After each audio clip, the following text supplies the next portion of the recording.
ನಮಸ್ತೆ ಬಂಧುಗಳೇ, very interesting ಎಪಿಸೋಡ್ಗೆ ನಿಮ್ಮೆಲ್ಲರಿಗೂ ಸ್ವಾಗತ. ದಯಮಾಡಿ ಎನ್ ಚಂದ್ರಶೇಖರ್ ಯೂಟ್ಯೂಬ್ ಚಾನಲ್ನ ಸಬ್ಸ್ಕ್ರೈಬ್ ಮಾಡಿಸಿ ಬೆಲ್ ಬಟನ್ ಅನ್ನು ಪ್ರೆಸ್ ಮಾಡಿ. ಎಲ್ಲ ಪಕ್ಷಗಳು ಚುನಾವಣೆಯಲ್ಲಿ ಸೋತ್ರೆ ಹಾಳಾಗೋದ್ರೆ ಈ ರಾಹುಲ್ ಕಾಂಗ್ರೆಸ್ ಮಾತ್ರ ಸೋತ್ರೂ ಹಾಳಾಗೋಗುತ್ತೆ, ಗೆದ್ರೂ ಹಾಳಾಗೋಗುತ್ತೆ. ಏನು ಹಣೆ ಬರರಿ ಇವ್ರದ್ದು ನೋಡಿ. 5 ರಾಜ್ಯದಲ್ಲಿ ಚುನಾವಣೆಗಳು ನಡೀತು. 4 ರಾಜ್ಯದಲ್ಲಿ ಮಕಡೆ ಮಲ್ಕೊಂಡ್ಬಿಡ್ತು ಕಾಂಗ್ರೆಸ್ಸು. ತಮಿಳ್ನಾಡಲ್ಲಿ ಬಿಡಿ, ಪಾಪ DMK ಅವ್ರದ್ದು ಓಟ್ ತೊಗೊಂಡು DMK ಅವ್ರ ಬೆನ್ನಿಗೆ ಚೂರಿ ಹಾಕ್ಬಿಟ್ಟು ಇವತ್ತಿನ TVK ಅವ್ರ ಜೊತೆ ಇದ್ದಾರೆ. ಅವನು ಯಾವತ್ತು ಒದ್ದೋಡಿಸ್ತಾರೆ ಗೊತ್ತಿಲ್ಲ, ಬೇರೆ ಪ್ರಶ್ನೆ.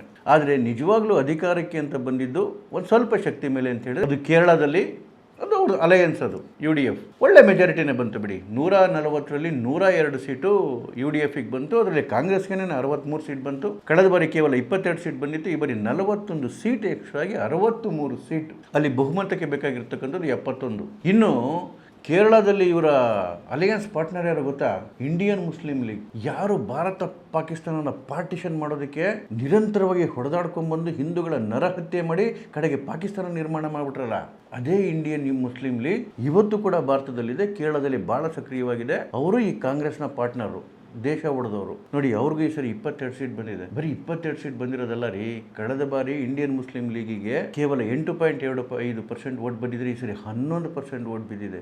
ಇವನ್ ಎಂಟೈರ್ ಏನು ಮಲಪ್ಪುರಂ ರೀಜನ್, ಮಲಬಾರ್ ರೀಜನ್ನ ಪೂರ್ತಿ ಸ್ವೀಪ್ ಮಾಡಿಬಿಟ್ಟಿದೆ ಇಂಡಿಯನ್ ಮುಸ್ಲಿಂ ಲೀಗ್. ಇವತ್ತು ಕಾಂಗ್ರೆಸ್ ಕೂಡ ಕೇವಲ ಮುಲ್ಲಾಗಳ ಪಾರ್ಟಿಯಾಗಿ ಉಳಿದಿದೆ. ಮುಸ್ಲಿಮರು ಬಿಟ್ಟು ಬೇರೆ ಯಾರು ಓಟ್ ಆಗ್ತಿಲ್ಲ ಕಾಂಗ್ರೆಸ್ಗೆ, ಎಕ್ಸೆಪ್ಟ್ ಕೇರಳ. ಮತ್ತೆ ಹೇಳ್ತೀನಿ, ಅಸ್ಸಾಮಲ್ಲಿ ನೋಡಿ 19 ಜನ MLA ಗೆದ್ದಿದ್ದಾರೆ ಕಾಂಗ್ರೆಸ್ ಅವರು, ಅದರಲ್ಲಿ 18 ಜನ ಮುಸಲ್ಮಾನರು. ಪಶ್ಚಿಮ ಬಂಗಾಳದಲ್ಲಿ 2 MLA ಗೆದ್ದಿದ್ದಾರೆ ಕಾಂಗ್ರೆಸ್ ಅವರು, ಕೇವಲ ಇಬ್ಬರು ಮುಸ್ಲಿಮರು. ಕೇರಳದಲ್ಲೂ ಬಹಳ ಜನ ಮುಸ್ಲಿಮ್ಸು MLA ಗಳಾಗಿ ಕಾಂಗ್ರೆಸ್ಸಿಂದ ಗೆದ್ದಿದ್ದಾರೆ. ಅದರ ಅರ್ಥ ಇವತ್ತು ಹಿಂದೂಗಳು ಔಟ್ರೈಟ್ ಆಗಿ ರಿಜೆಕ್ಟ್ ಮಾಡಿ ದೂರ ಹಾಕ್ಬಿಟ್ಟಿದ್ದಾರೆ ಕಾಂಗ್ರೆಸ್ನ. ಕೇವಲ ಮುಸಲ್ಮಾನರ ಈ ಮುಲ್ಲಾ ಓಟ್ಗಳಿಂದನೇ ಬದುಕಿರ್ತಕ್ಕಂಥದ್ದು ಈ ಕಾಂಗ್ರೆಸ್ಸು. ಅದೇ ಕೇರಳದಲ್ಲಿ ವ್ಯತ್ಯಾಸದ ಬೇಡ. ಕೇರಳದಲ್ಲಿ ಅವರಿಗೆ ನಾಯರ್ಸು ಓಟ್ ಹಾಕಿದ್ದಾರೆ, ಯದವಾಸು ಓಟ್ ಹಾಕಿದ್ದಾರೆ, ಕ್ರಿಶ್ಚಿಯನ್ಸು ಓಟ್ ಮಾಡಿದ್ದಾರೆ, ಮತ್ತು ಮುಸಲ್ಮಾನ್ ಓಟ್ ಹೆಂಗೋ ಬಿದ್ದೇ ಬೀಳುತ್ತೆ. ಆದರೆ ಕತೆ ಶುರುವಾಗೋದು ಇಲ್ಲಿಂದ, ಗೆದ್ದ ಮೇಲೆ. ನೋಡಿ, ಇಷ್ಟೊತ್ತಿಗಾಗಲೇ ಗೌರ್ಮೆಂಟ್ ಫಾರ್ಮೇಷನ್ ಆಗ್ಬಿಡ್ಬೇಕಿತ್ತು, ಇನ್ನು ಟೈಮ್ ಇದೆ, ಬೇರೆ ಪ್ರಶ್ನೆ. ಆದರೆ ಇವತ್ತು ಕೂಡ ಅಲ್ಲಿ ಯಾರು ಮುಖ್ಯಮಂತ್ರಿ ಆಗಬೇಕು ಅಂತೇಳಿ ಬಡ್ದಾಟ ಸ್ಟಾರ್ಟ್ ಆಗಿದೆ, ಲಿಟ್ರಲಿ ಬಡ್ದಾಟ.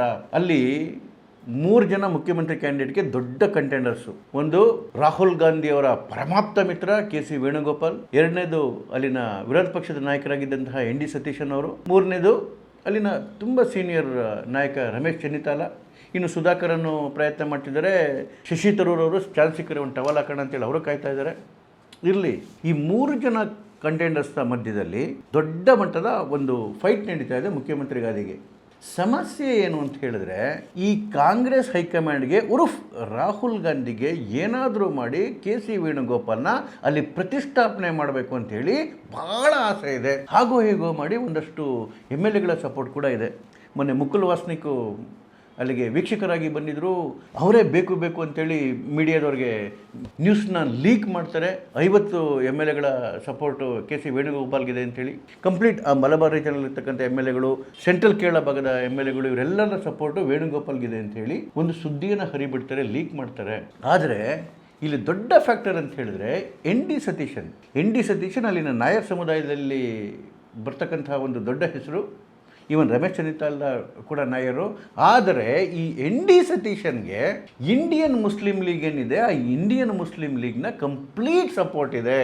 ಈ ಮುಸ್ಲಿಂ ಲೀಗ್ ಬಿಟ್ಬಿಟ್ಟು ಕಾಂಗ್ರೆಸ್ಸು ಗೌರ್ಮೆಂಟ್ ಫಾರಮ್ ಮಾಡೋಕ್ಕಾಗಲ್ಲ. ಇಲ್ಲಿ ಬಂದಿರ್ತಕ್ಕಂಥ ದೊಡ್ಡ ಟಜಲ್ ಏನಂತ ಹೇಳಿದ್ರೆ, ರಾಹುಲ್ ಗಾಂಧಿಗೆ KC ವೇಣುಗೋಪಾಲ್ನ ಚೀಫ್ ಮಿನಿಸ್ಟರ್ ಮಾಡಬೇಕು ಅಂತಿದ್ರೆ ಇಂಡಿಯನ್ ಮುಸ್ಲಿಂ ಲೀಗ್ ಯಾರ ಮಾತನ್ನು ಕಾಂಗ್ರೆಸ್ ಕೇಳಲೇಬೇಕು. ಕೇರಳದಲ್ಲಿ ಯಾರು ಇಲ್ದಿದ್ರೆ ಅವರು ಬದುಕೋಕ್ಕೆ ಸಾಧ್ಯ ಇಲ್ಲ. ಕೇರಳದಲ್ಲಿ ಆ ಮುಸ್ಲಿಂ ಲೀಗು ಕಂಪ್ಲೀಟ್ ND ಸತೀಶನ್ನಿಂದ ನಿಂತಿದೆ. ಇದು ಯಾವ ಮಟ್ಟಕ್ಕೆ ಹೋಗ್ಬಿಟ್ಟಿದೆ ಅಂತ ಹೇಳಿದ್ರೆ, ಈವನ್ ಕಾಲೇಜ್ ಕ್ಯಾಂಪಸ್ಗಳಲ್ಲಿ ಕಾಂಗ್ರೆಸ್ನ ಯುವ ಮೋರ್ಚಾ ಮತ್ತು ಈ ಮುಸ್ಲಿಂ ಲೀಗಿನ ಯುವ ಮೋರ್ಚಾಗಳ ಹುಡುಗರ ಮಧ್ಯೆ ದೊಡ್ಡ ಹೊಡೆದಾಟಗಳು ನಡೆದೋಗ್ತಾ ಇದ್ದಾವೆ. ಈವನ್ ಕಾಂಗ್ರೆಸ್ ಕಚೇರಿ ಏನಿದೆ, ಕೇರಳದ ಕಾಂಗ್ರೆಸ್ ಕಚೇರಿ, ಮೇನ್ ಕಚೇರಿ, ಇದರಲ್ಲಾಗಲೇ ಪೋಸ್ಟರ್ ವಾರ್ಗಳು ಸ್ಟಾರ್ಟ್ ಆಗಿಬಿಟ್ಟಿದ್ದಾವೆ. ಮೊನ್ನೆ ಒಂದು ಪೋಸ್ಟರ್ ಬಂದುಬಿಟ್ಟಿತ್ತು, ದೊಡ್ಡ ಪೋಸ್ಟರು, ಸೆಂಟ್ರಲ್ ಆಫೀಸಲ್ಲಿ ವೇಣುಗೋಪಾಲ್ ನೀವು ಡೆಲ್ಲಿಲೇರಿ ಅಲ್ಲೇ ಕೆಲಸ ಮಾಡ್ಕೊಳ್ಳಿ, ಇಲ್ಲಿಗೆ ಬರಬೇಡಿ ಅಂತ ಹೇಳಿ. ಇನ್ನೊಂದು ಕಡೆಗೆ ND ಸತೀಶನ್ ಅವರ ಸಪೋರ್ಟರ್ಸು ಮೆರವಣಿಗೆಲೇ ಬರ್ತಾರೆ. ND ಸತೀಶನ್ ಬಿಟ್ಬಿಟ್ಟು ಬೇರೆ ಯಾರು ಮುಖ್ಯಮಂತ್ರಿ ಆಗಬಾರ್ದು, ಆದರೆ ಬಿಡೋದಿಲ್ಲ ಅಂತ ಹೇಳಿ. ಯಾವ ಮಟ್ಟಕ್ಕೆ ಮಾತುಕತೆ ನಡೀತಾ ಇದೆ ಅಂತ ಹೇಳಿದ್ರೆ, ಅಕಸ್ಮಾತ್ ND ಸತೀಶನ್ ಅವ್ರನ್ನ ಕಾಂಗ್ರೆಸ್ ಮುಖ್ಯಮಂತ್ರಿ ಮಾಡಲಿಲ್ಲ ಅಂದರೆ ಕಾಂಗ್ರೆಸ್ನ ಒಂದು MLA ಗಳ ಒಂದು ದೊಡ್ಡ ಗುಂಪು ಸಿಡಿದು ಆಚೆ ಬಂದು IUML Indian union Muslim league ಜೊತೆಗೆ ಸರ್ಕಾರ ಮಾಡಬೇಕು ಅಂತ ಹೇಳಿ ಅದು ಕೂಡ ಒಂದು ಹಂತದಲ್ಲಿ ಚರ್ಚೆ ನಡೀತಾ ಇದೆಯಂತೆ. ಅದರ ಅರ್ಥ ಕಾಂಗ್ರೆಸ್ ಅಧಿಕಾರಕ್ಕೆ ಬಂದ ಜಾಗದಲ್ಲೂ ಕೂಡ ಇಬ್ಬಾಗ ಹೋಗ್ತಾ ಇದೆ. ಯಾಕೆ ಅಂತ ಹೇಳಿದ್ರೆ ಅಲ್ಲಿನ ಕ್ಯಾಸ್ಟ್ ಅರ್ಥಮೆಟಿಕ್ ಮತ್ತೆ ಅಲ್ಲಿನ ರಿಲಿಜನ್ ಅರ್ಥಮೆಟಿಕ್ನ ಅರ್ಥ ಮಾಡ್ಕೋಬೇಕು. ಇವತ್ತು ಕಂಪ್ಲೀಟ್ ಮುಸಲ್ಮಾನರ ಸಪೋರ್ಟು ಮುಸ್ಲಿಂ ಲೀಗ್ ಇದೆ, ಅದು ಜೊತೆ ಇರೋದ ಕಾರಣಕ್ಕೋಸ್ಕರ ಕಾಂಗ್ರೆಸ್ಗಿದೆ. ಕ್ರಿಶ್ಚಿಯನ್ಗಳ ಬಹಳ ಓಟು ಕೂಡ ಸರಿ ಈ UDFಗೆ ಬಿತ್ತು. ಈ ಹಿಂದೂ ಸಮುದಾಯಗಳಲ್ಲಿ ನಾಯರ್ ಸಮುದಾಯ ವೆರಿ ಸ್ಟ್ರಾಂಗ್ ಸಮುದಾಯ, ಅದರಲ್ಲಿ NSS ಅಂತ ಇದೆ, ನಾಯರ್ ಸರ್ವಿಸ್ ಸೊಸೈಟಿ ಅಂತೇಳಿ ತುಂಬ ಹಿಡ್ತಾ ಇರ್ತಕ್ಕಂಥ ಇದು. ಅದರ ಬಹಳಷ್ಟು ಏನು ವೋಟ್ ಬ್ಯಾಂಕ್ ಸರಿ ಕಾಂಗ್ರೆಸ್ಗೆ ಶಿಫ್ಟ್ ಆಯಿತು ಅಥವಾ ಕಾಂಗ್ರೆಸ್ಗೆ ಬೆಂಬಲ ಕೊಡ್ತು. ಶಿಫ್ಟ್ ಅಲ್ಲ, ಮುಂಚಿನಿಂದಲೂ ಕೂಡ ಅವ್ರು ಕಾಂಗ್ರೆಸ್ ಸಪೋರ್ಟರ್ಸ್. ಈವನ್ ಎಳವ ಕಮ್ಯುನಿಟಿ ಏನಿದೆ ಅದು ಹಿಂದುಳಿದ ಸಮುದಾಯಕ್ಕೆ ಬರುತ್ತೆ, ವೆರಿ ಗುಡ್ ಪ್ರೆಸೆನ್ಸ್ ಇದೆ ಸಂಖ್ಯೆಗಳ ದೃಷ್ಟಿಯಿಂದ. ಅದು ಕೂಡ ಅದರ ಸಂಸ್ಥೆ SNDP ಆ ಎಳವ ಸಮುದಾಯದ ಬಹಳಷ್ಟು ಓಟ್ಗಳು ಕೂಡ ಕಾಂಗ್ರೆಸ್ಗೆ ಹೋದ್ವಿ ಸರಿ. ಅದರ ಅರ್ಥ ನೀವು ಅತಿ ಹೆಚ್ಚು ಏನು ಓಟ್ಗಳನ್ನು ತಂದುಕೊಟ್ಟಕ್ಕಂಥ ನಾಯರ್ ಸಮುದಾಯವನ್ನು ನೀವು ದೃಷ್ಟಿಲಿ ಇಟ್ಕೊಂಡು ಹೋದ್ರೆ ಆ ನಾಯರ್ ಸಮುದಾಯದ ಇಬ್ಬರು ಲೀಡರ್ಗಳು ND ಸತೀಶನ್ ಮತ್ತೆ ರಮೇಶ್ ಚೆನ್ನಿತಾಲ. ಇನ್ನು ಬೇರೆ ಸಮುದಾಯಗಳ ದೃಷ್ಟಿಲಿ ಇಟ್ಕೊಂಡು OBC ಅದು ಇದು ನೀವು ಇದು ಮಾಡ್ತೀವಿ ಅಂತ ಹೇಳಿದ್ರೆ ಅಲ್ಲಿ KC ವೇಣುಗೋಪಾಲ್ ಬಂದೇ ಬರ್ತಾರೆ. ಕೇರಳದ ರಾಜಕಾರಣದಲ್ಲಿ ಮುಸಲ್ಮಾನ್ ಸಮುದಾಯವನ್ನು ಬಿಟ್ಟು ನೀವು ರಾಜಕಾರಣ ಮಾಡೋಕ್ಕೆ ಸಾಧ್ಯ ಇಲ್ಲ. ಅಲ್ಲಿಗೆ ಹೋದ್ರೆ ನೀವು ಮುಸ್ಲಿಂ ಲೀಗ್ ಮಾತು ಕೇಳಲೇಬೇಕು, ಮತ್ತೆ ND ಸತೀಶನ್ ಬರ್ತಾರೆ. ಇನ್ನು KC ವೇಣುಗೋಪಾಲ್ ಇರ್ತಕ್ಕಂಥ ಬಹಳ ದೊಡ್ಡ ಪ್ರಾಬ್ಲಮ್ ಏನಂತ ಹೇಳಿದ್ರೆ ಅವರು ಈ ಬಾರಿ ಅಸೆಂಬ್ಲಿ ಎಲೆಕ್ಷನ್ಗೆ ನಿಂತಿರ್ಲಿಲ್ಲ. ಈಗ ಅವರು ಮುಖ್ಯಮಂತ್ರಿ ಆದರು ಅಂತ ಹೇಳಿದ್ರೆ ಯಾರು ಒಬ್ರು MLA ರಾಜೀನಾಮೆ ಕೊಡಿಸ್ಬೇಕು, ಅಲ್ಲಿ ಬೈ ಎಲೆಕ್ಷನ್ ಆಗಬೇಕು. ಬೈ ಎಲೆಕ್ಷನ್ ಆದರೆ ಅವ್ರು ಗೆಲ್ಲಲ್ಲ ಅಂತೇಳಿ ಅಲ್ಲಿ ಪಂಡಿತರು ಹೇಳ್ತಾ ಇದ್ದಾರೆ. ಇವರೆಲ್ಲ ಸೇರ್ಕೊಂಡು ಅಲ್ಲಿ ಮಟಾಶ್ ಮಾಡಿಬಿಡ್ತಾರೆ ಅವ್ರನ್ನ. ಮತ್ತೆ ಸಂವಿಧಾನಿಕ ಬಿಕ್ಕಟ್ಟು ಶುರುವಾಗುತ್ತೆ.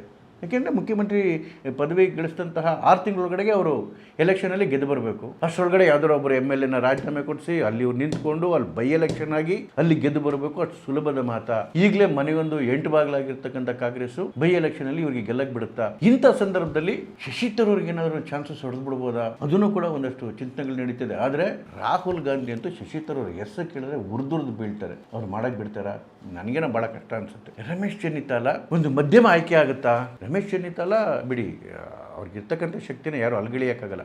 ಅತ್ಯಂತ ಚಿಕ್ಕ ವಯಸ್ಸಲ್ಲೇ MLA ಆಗಿ ಗೆದ್ದು ಬಂದು ಮಿನಿಸ್ಟರ್ ಆಗಿದ್ದವರು, ಕೇರಳದಲ್ಲಿ ಗೃಹ ಸಚಿವರಾಗಿದ್ದರು, ಲೀಡರ್ ಆಫ್ ಅಪೋಸಿಷನ್ ಆಗಿದ್ದರು. ಈಗಂತೂ ವೆರಿ ಪಕ್ವವಾದಂತಹ ನಾಯಕತ್ವ, ತುಂಬ ಎಕ್ಸ್ಪೀರಿಯನ್ಸ್ಡ್ ಲೀಡರು. ಕಾಂಗ್ರೆಸ್ ಅನೇಕ ರಾಜ್ಯಗಳಲ್ಲಿ ಇವ್ರನ್ನ ವೀಕ್ಷಕರಾಗಿ ಕಳಿಸಿ ಅಲ್ಲಿನ ಎಲೆಕ್ಷನ್ ಮ್ಯಾನೇಜ್ಮೆಂಟನ್ನು ಇವ್ರ ಕೈಯಲ್ಲಿ ಮಾಡಿಸಿತ್ತು.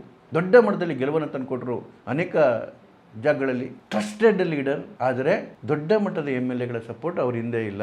ಅದಕ್ಕಿಂತ ಹೆಚ್ಚಾಗಿ ಮುಸ್ಲಿಂ ಲೀಗ್ ಸಪೋರ್ಟ್ ಇಲ್ಲ. ಏನು ಗತಿ ಬಂದ್ಬಿಡ್ತೀರಿ ಕಾಂಗ್ರೆಸ್ಗೆ? ಮುಸ್ಲಿಂ ಲೀಗ್ ಹೇಳಿದ ತಾಳಕ್ಕೆ ತಕ್ಕನಾಗಿ ಕುಡಿಯುವಂಥ ಬಿಡಿ, ಅವರ ಜೈಮಾನ ನೋಡಿದ್ರೆ ಅದೇ ಹಿಸ್ಟ್ರಿ ಅದು. ಇದಕ್ಕೆ ದೊಡ್ಡ ಎಫೆಕ್ಟ್ ಕೊಡ್ತಾ ಇರೋದೇನೆ ಈ ಕರ್ನಾಟಕದ ಸಿದ್ದು DK ಎಫೆಕ್ಟು. ಇವತ್ತು ಒಂದು ಹಂತದಲ್ಲಿ ಹೈಕಮಾಂಡು ಕನ್ವಿನ್ಸ್ ಮಾಡಲಿಕ್ಕೆ ಹೋಗಿದ್ರು ND ಸತೀಶನ್ ಅವ್ರನ್ನ. ಒಂದು ಸ್ವಲ್ಪ ದಿವಸ ವೇಣುಗೋಪಾಲ್ ಚೀಫ್ ಮಿನಿಸ್ಟರ್ ಆಗಿರ್ತಾರೆ, ಇನ್ನೊಂದು ಸ್ವಲ್ಪ ದಿವಸ ನೀವು ಚೀಫ್ ಮಿನಿಸ್ಟರ್ ಆಗಿರಿ ಅಂತೇಳಿ. ಆದರೆ ಕರ್ನಾಟಕದಲ್ಲಿ ನಡೀತಿದೆಯಲ್ಲ ಈ ಸಿದ್ದು DKದು 2 ವರ್ಷ ಅಂತ ಮಾಡಿ DK ಶಿವಕುಮಾರ್ ಕಿವಿಗೆ ಹೂವು ಇಟ್ಟು ಈಗ 3 ವರ್ಷ ಆಗ್ತಾ ಬಂದ್ರೂ ಕೂಡ ಸುಳಿವೇ ಇಲ್ದಂಗೆ ಆಗಿರೋದು. ಇದು ಕೇವಲ ಕರ್ನಾಟಕದಲ್ಲಿ ಆಗಿದ್ದು ಅಷ್ಟೇ ಅಲ್ಲ, ಈವನ್ ರಾಜಸ್ಥಾನದಲ್ಲೂ ಹಂಗೆ ಆಯಿತು.